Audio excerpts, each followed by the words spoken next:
WCPO 9 News reporter Jay Shakur was there for tonight's debate. Joins us live right now. Jay, a lot of topics covered. What did you hear inside? Adrian, the most heated topic where there was the most emotion from both candidates was on the topic of crime. In fact, that's where the moderator started the conversation, and that's where both candidates really spent most of the time there. Mayor Aftab Pureval defending his record, touting his crackdown on loitering, his efforts to enforce a curfew, and to make Cincinnati police officers more visible out on the streets during patrols. His opponent, pastor and business owner Corey Bowman, critical of the mayor's record. Bowman saying more visible police patrols came a little too late after a summer of high-profile incidents. Bowman citing a vote of no confidence as an example of Aftab's leadership on public safety.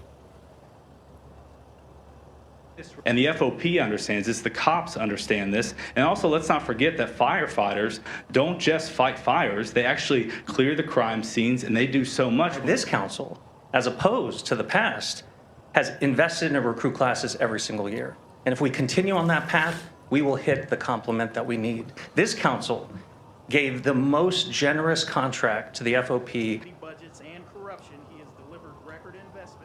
The next major topic was housing and zoning. Political newcomer Bowman says he wants more affordable housing, but isn't too keen on how the current city's administration handles contracts, builders, and the connected communities zoning reform. Aftab says he has a goal of 40,000 new units in the next 4 years. Bowman wants to incentivize more outright home ownership.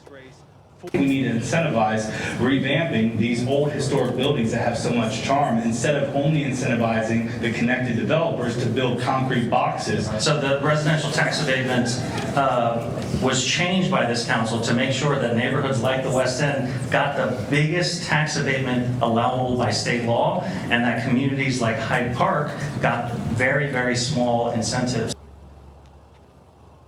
The two even discussed the city's historic collaborative agreement. Bowman suggests that the way the agreement is currently enforced, restraining officers from properly doing their jobs. What Aftab said was he defends that very thing. They discussed a lot more, including how they would respond to the ongoing immigration crackdown from the federal government, to city income taxes. They even talked about ways to address potholes and traffic issues within the city. You can watch the full debate, a lot of back and forth, a lot of heated moments there. You can watch the full thing on our website, WCPO.com. In Cincinnati, Jay Shakur, WCPO 9 News.